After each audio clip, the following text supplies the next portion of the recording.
Hi all, എല്ലാവർക്കും നമസ്കാരം. ഞാൻ വിഷ്ണു പുഷ്പരാജ്.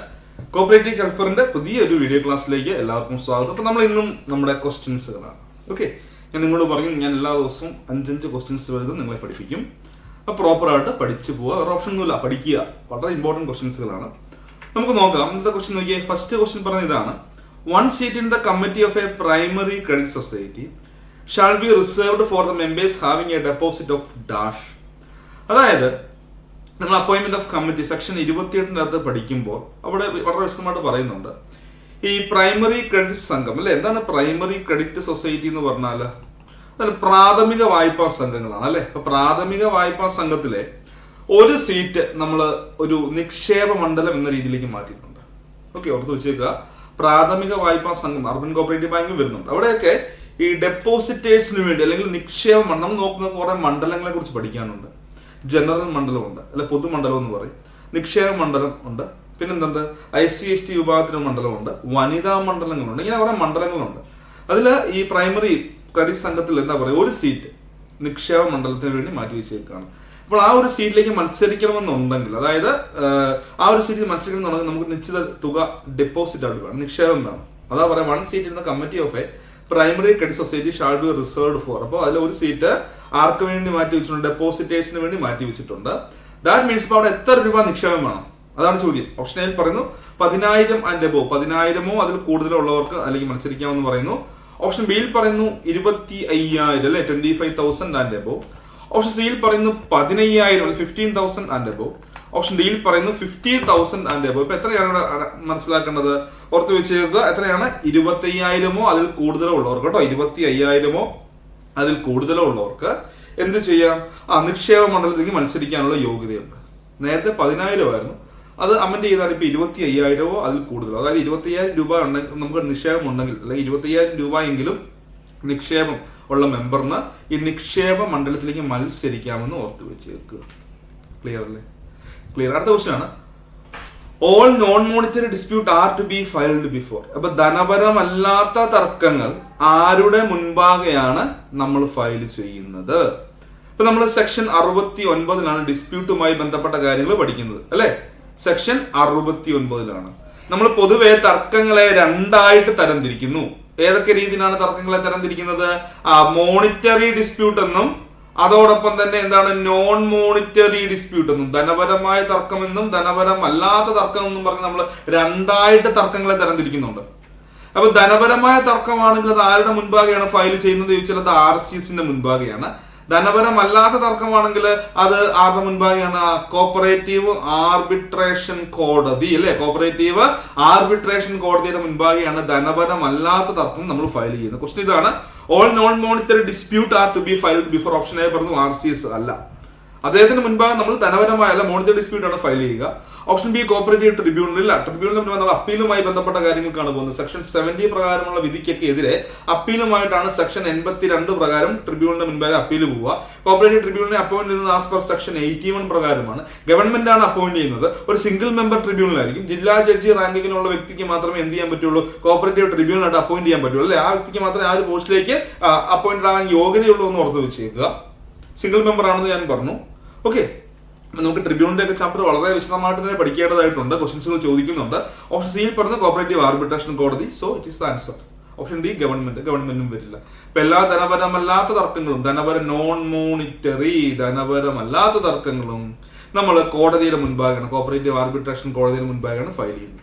അപ്പൊ ഇങ്ങനെ ഒരു കേസ് കോപ്പറേറ്റീവ് ആർബിട്രേഷൻ കോടതിയുടെ മുൻപാകെ വന്നു കഴിഞ്ഞാൽ സെക്ഷൻ 70 പ്രകാരമാണ് കോടതി വിധി പ്രഖ്യാപിക്കുക, അവാർഡ് പ്രഖ്യാപിക്കുക.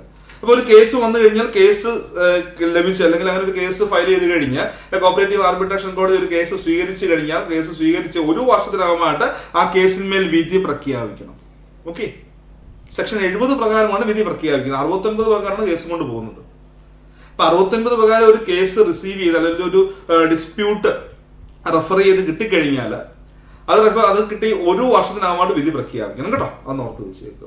ഇനി കോപ്പറേറ്റീവ് ആർബിട്രേഷൻ കോടതിയുടെ വിധി ഫൈനൽ ആണോ എന്നൊരു ചോദ്യമുണ്ട്. എപ്പോഴും ഡൗട്ടാണ് നമുക്ക്, ആ വിധി ഫൈനൽ ആണോ? കോപ്പറേറ്റീവ് ആർബിട്രേഷൻ കോടതിയുടെ വിധി അവസാനത്തെ ആണോ? എന്നോ അവിടെ നമുക്ക് അപ്പീൽ പോകാം. ആരുടെ മുൻപാകെ? നമ്മൾ നേരത്തെ പറഞ്ഞ കോപ്പറേറ്റീവ് ട്രിബ്യൂണലിന് മുൻപാകെ അപ്പീലിന് പോകാം. ക്ലിയർ ആണെന്ന് വിചാരിക്കുന്നു. ഇപ്പൊ നമുക്ക് ട്രിബ്യൂണലൊക്കെ പഠിപ്പിക്കാൻ വളരെ വിശദമായിട്ട് പറയാം. അടുത്ത വളരെ പ്രധാനപ്പെട്ടാണ് Every cooperative society having net profit shall set apart a sum calculated at 5% of the net profit for contribution towards a cooperative education fund subject to a maximum up to. അപ്പോൾ നമുക്കറിയാം സെക്ഷൻ 56 എല്ലാവരും പഠിച്ചിട്ടുണ്ടെന്ന് വിചാരിച്ചു. Section 56 എന്താ പറയുക? Disposal of net profit ആണ്. എന്താണ്? Disposal of net profit. Net profit എന്ന് പറയാൻ അറ്റ ലാഭം, ഡിസ്പോസ് എന്ന് പറയുന്നത് വിഭജിച്ച് കൊടുക്കുക. അപ്പൊ ആരാണ് ലാഭം വീതിച്ചു കൊടുക്കുന്നത് അല്ലെങ്കിൽ വിഭജിച്ച് കൊടുക്കുന്നത് ചോദിച്ചാൽ ഓപ്ഷൻ എയിൽ പറയുന്നു, ഓപ്ഷൻ എയിൽ അല്ല, ആരാണ്? അത് പൊതുയോഗമാണ് കേട്ടോ. ജനറൽ ബോഡിയാണ് എന്ത് ചെയ്യുന്നത് ലാഭം വീതിച്ച് ഡിസ്പോസ് ചെയ്ത് കൊടുക്കുന്നത്. ഓക്കെ, അത് പൊതുയോഗത്തിനെ പറ്റുള്ളൂ. അപ്പൊ അവിടെ നമ്മൾ സെക്ഷൻ 56 സബ്സെക്ഷൻ 1 കുറെ സ്റ്റാറ്റ്യൂട്ടറി റിസർവുകളെ കുറിച്ച് പ്രതിപാദിക്കുന്നുണ്ട്. Section 56 subsection 1. അതിൽ ഒന്നാമത്തെയാണ് ഏതെന്ന് പറയുക? എന്താ പറയുക? റിസർവ് ഫണ്ട് അല്ലെങ്കിൽ മലയാളത്തിൽ കരുതൽ ധനം എന്ന് പറയും. എന്തെന്ന് പറയുന്നത്? കരുതൽ ധനം. അപ്പൊ ഒരു സംഘം അതിന്റെ നെറ്റ് പ്രോഫിറ്റിൽ നിന്ന് 15% കുറയാത്ത ഒരു തുക, 15% പഠിച്ചേക്കില്ല പലരും, 15 അങ്ങനല്ല, നോട്ട് ലെസ് ദാൻ 15%, അങ്ങനെ തന്നെ പഠിക്കണം. എന്താ പഠിക്കണ്ടേ? Not less than 15%. That means 15% കുറയാത്ത ഒരു തുക എങ്ങോട്ട് ഭാഗം മാറ്റും? റിസർവ് ഫണ്ടിലേക്ക് ഭാഗം മാറ്റണം. അതാണ് സെക്ഷൻ 56 സബ്സെക്ഷൻ 1 ക്ലോസ് എയിൽ പറയുന്നത്. ഇനി ക്ലോസ് ബിയിൽ പറയുന്ന കോപ്പറേറ്റീവ് എഡ്യൂക്കേഷൻ ഫണ്ടിലേക്ക് 5% വക മാറ്റണം. അവിടെ 5% എന്ന് പറയുമ്പോൾ അവിടെ ഒരു മിനിമവും മാക്സിമവും പറയുന്നുണ്ട്. ഓക്കെ, മിനിമം പറയുന്നുണ്ട് 2000 രൂപ, മാക്സിമം എത്രയാണ്? അതാണ് ചോദ്യം. ഓപ്ഷൻ എയിൽ പറയുന്നു 50,000, ബി 60,000, സി 75,000, ഡി 1,00,000 കേട്ടോ. ചിലപ്പോൾ നിങ്ങൾക്കത് കാണാൻ ബുദ്ധിമുട്ടാണെന്ന് തോന്നുന്നു. 1,00,000 അവിടെ വരുന്നത്. ഓക്കെ, ശരി, നിങ്ങൾക്ക് കാണാം. 1,00,000 രൂപയാണ് ഓപ്ഷൻ ഡിയിൽ വരുന്നത്. അപ്പൊ ഏത് ആൻസർ വരിക?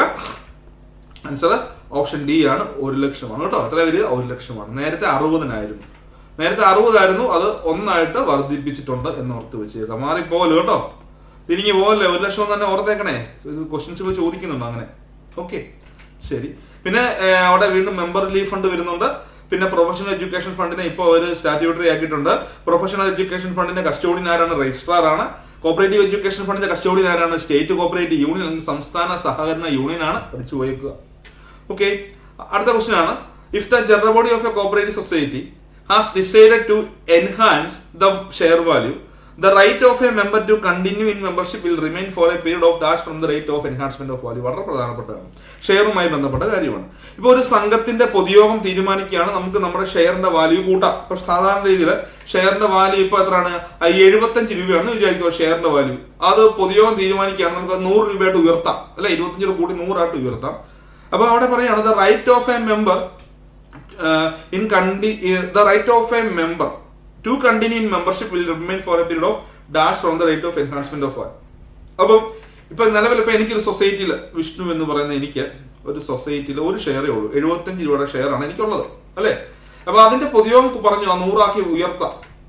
അപ്പം ഞാൻ സാധാരണ രീതിയിൽ ഞാൻ 25 കൂടെ അടച്ചെങ്കിൽ മാത്രമേ എനിക്ക് ആ ഒരു മെമ്പറിന് റൈറ്റ് കിട്ടുള്ളൂ, അല്ലെ? കാരണം അത്രയും കംപ്ലീറ്റ് അടയ്ക്കണം. പക്ഷെ ഞാനിപ്പോൾ ആ പൈസ അടയ്ക്കുന്നില്ലെങ്കിലും എനിക്ക് മെമ്പറായിട്ട് തുടരാൻ പറ്റും. പക്ഷെ എനിക്ക് അവകാശങ്ങളൊന്നുമില്ല. ബട്ട് ഐ ക്യാൻ കണ്ടിന്യൂ, അല്ലെ? എനിക്ക് വേണമെങ്കിൽ മെമ്പറായിട്ട് തുടരാം.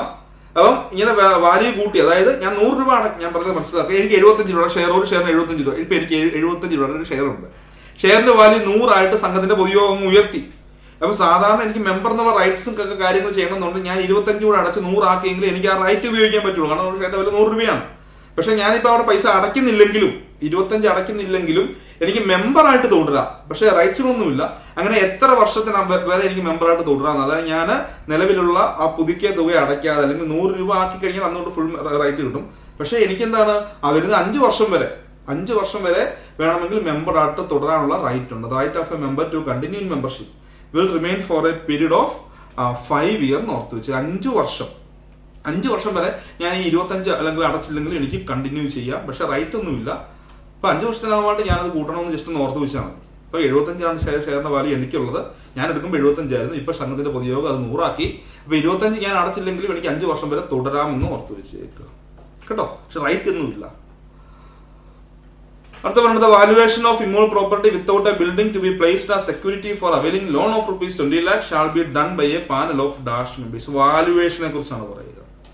ഓക്കെ, 10 ലക്ഷത്തിൽ കൂടുതലാണെങ്കിൽ, ലോൺ എമൗണ്ട് 10 ലക്ഷത്തിൽ കൂടുതലാണ്, അല്ല അതിനുള്ള അപേക്ഷയാണെങ്കിൽ അവിടെ നമ്മൾ പഠിച്ചിട്ടുണ്ട് വാല്യുവേഷൻ 5 അംഗം കമ്മിറ്റി അല്ലെ, 5 പേരടങ്ങുന്ന ഒരു പാനൽ പോയി വേണം അവിടെ എന്ത് നടത്താൻ, അവിടെ വാല്യുവേഷൻ നടത്താൻ കേട്ടോ. എത്ര പേരാടെ? 5 പേരടങ്ങുന്ന ഒരു പാനൽ പോയിട്ട് വേണം അവിടെ വാല്യുവേഷൻ നടത്താനെന്ന് ഓർത്ത് വെച്ച്. 5 പേരടങ്ങുന്ന ഒരു പാനൽ, അതിൽ 2 കമ്മിറ്റിക്കാരുണ്ടായിരിക്കും, 2 പേര് ജീവനക്കാർ അല്ലെ, അതിൽ ഒരാൾ ചീഫ് എക്സിക്യൂട്ടീവ്, പിന്നെ ആ ഒരു കാറ്റഗറി സൂപ്പർവൈസറി കാറ്റഗറി വരുന്ന ഒരു ഓഫീസറും കൂടെ വേണം. ഇപ്പൊ 2 ജീവനക്കാരിൽ അത് ഒരാളെ ചീഫ് എക്സിക്യൂട്ടീവ് മസ്റ്റാണ്, പിന്നെ മറ്റൊരു സൂപ്പർവൈസറി കാറ്റഗറി തന്നെ വരുന്ന എന്താ പറയുക അസിസ്റ്റന്റ് സെക്രട്ടറി ഒക്കെ പോലത്തെ തസ്തികയിൽ വരുന്ന ആൾ വേണം, 2 കമ്മിറ്റിക്കാർ വേണം, പിന്നെ ഒരു ഇൻഡിപെൻഡന്റ് വാല്യൂർ വേണം. അങ്ങനെ 5 അംഗക്കാരാണ് പോയി എന്ത് ചെയ്യുന്നത്, 10 ലക്ഷത്തിൽ കൂടുതലുള്ള തുകയ്ക്ക് ലോൺ വെക്കുമ്പോൾ ആ സ്ഥലം പോയി വാല്യുവേറ്റ് ചെയ്യുന്നത് ആരാണ്? 5 അംഗം അടങ്ങുന്ന ഒരു പാനൽ, 5 പേര് ഉൾപ്പെടുന്ന ഒരു പാനലാണ്. ഇവരവിടെ പോയിട്ട് കാര്യങ്ങളൊക്കെ പഠിച്ച് എത്ര രൂപയാണ് അതിന് കിട്ടുക ഒരു വാല്യുവേഷൻ ഇടുന്നു. അതിന്റെ പകുതിയിൽ കൂടാൻ പാടില്ല. ഇപ്പൊ ഇവരിടുന്ന വാല്യുവേഷന്റെ പകുതിയിൽ കൂടാൻ പാടില്ല. 5 പേര് പോയി സ്ഥലമെല്ലാം നോക്കി അവിടുത്തെ മാർക്കറ്റ് വിലയും മറ്റു കാര്യങ്ങളൊക്കെ പരിശോധിച്ച് ഇൻഡിപെൻഡന്റ് വാല്യുവേറ്റർ ഒക്കെ ഉണ്ടായിരിക്കും. അപ്പൊ അവിടെ ഒരു തുക അവരിടും, ഇത്ര രൂപയാണ് ഇതിന്റെ വാല്യൂ എന്ന് പറഞ്ഞ്. അതിന്റെ പകുതിയിൽ കൂടുതൽ ലോൺ കൊടുക്കാൻ പറ്റത്തില്ല. ഇപ്പോൾ ഒരു 20 ലക്ഷം രൂപയാണ്, അല്ലെങ്കിൽ ഒരു 30 ലക്ഷം രൂപയാണ് ഈ വാല്യുവേഷൻ ഇടുന്നതെങ്കിൽ 15 ലക്ഷത്തിൽ കൂടുതൽ ലോൺ കൊടുക്കാൻ പറ്റത്തില്ല എന്ന് ഓർത്ത് വെച്ചേക്കുക. പഠിപ്പിച്ചിട്ടുള്ളതാണ് അല്ലേ, പഠിപ്പിച്ചിട്ടുള്ളതാണ്. അപ്പോൾ ജസ്റ്റ് ഒന്ന് ഓർത്ത് വെച്ചേക്കുക. ഇത്തരം കാര്യങ്ങളാണ് നമ്മൾ ഈ ചെറിയ ഒരു വീഡിയോ ക്ലാസ്സിൽ ഡിസ്കസ് ചെയ്തത് അല്ലേ. ഇത്തരം കാര്യങ്ങളാണ് നമ്മൾ ഈ ഒരു വീഡിയോ ക്ലാസ്സിൽ ഡിസ്കസ് ചെയ്തത്. അപ്പോൾ എല്ലാവർക്കും കാര്യങ്ങൾ മനസ്സിലായെന്ന് വിചാരിക്കുന്നു. നന്നായിട്ട് പഠിക്കുക, കാര്യങ്ങൾ മനസ്സിലാക്കി പഠിക്കുക. വീണ്ടും നമ്മളിങ്ങനെ ക്വസ്റ്റ്യൻസുകൾ ഇട്ടുകൊണ്ടേയിരിക്കും, നിങ്ങൾ പഠിച്ചുകൊണ്ടേയിരിക്കും, നിങ്ങൾക്ക് ജോലി കിട്ടും. കുറച്ച് ദിവസം കഴിയുമ്പോൾ നമുക്ക് ലോങ് ക്ലാസ്സുകളിലേക്ക് പോകാം. ഓക്കെ, വലിയൊരു ടോപ്പിക് വൈസ് ആയിട്ട് തന്നെ, സിലബസ് ബേസ്ഡ് ആയിട്ട് തന്നെ ക്ലാസ്സസ് നമുക്ക് ഫ്രീ ആയിട്ട് നിങ്ങൾക്ക് പ്രൊവൈഡ് ചെയ്യുന്നതായിരിക്കും. നിങ്ങളൊന്ന് മാത്രം ചെയ്യുക, ചാനൽ മാക്സിമം സപ്പോർട്ട് ചെയ്യുക. ഓക്കെ, നമ്മുടെ വീഡിയോസ് ലൈക്ക് ചെയ്യുക, സുഹൃത്തുക്കൾക്ക് ഷെയർ ചെയ്ത് കൊടുക്കുക, നിങ്ങൾ സബ്സ്ക്രൈബ് ചെയ്യുക, ബെല്ലൈക്കൺ ഒന്ന് എനേബിൾ ചെയ്യുക, ഞാൻ ഇന്ന് വീഡിയോസ് ഇടും. ഓക്കെ, അങ്ങനെയെങ്കിൽ എല്ലാവർക്കും ഓൾ ദി ബെസ്റ്റ്. എല്ലാവരും നന്നായിട്ട് പഠിക്കുക. Okay, thank you.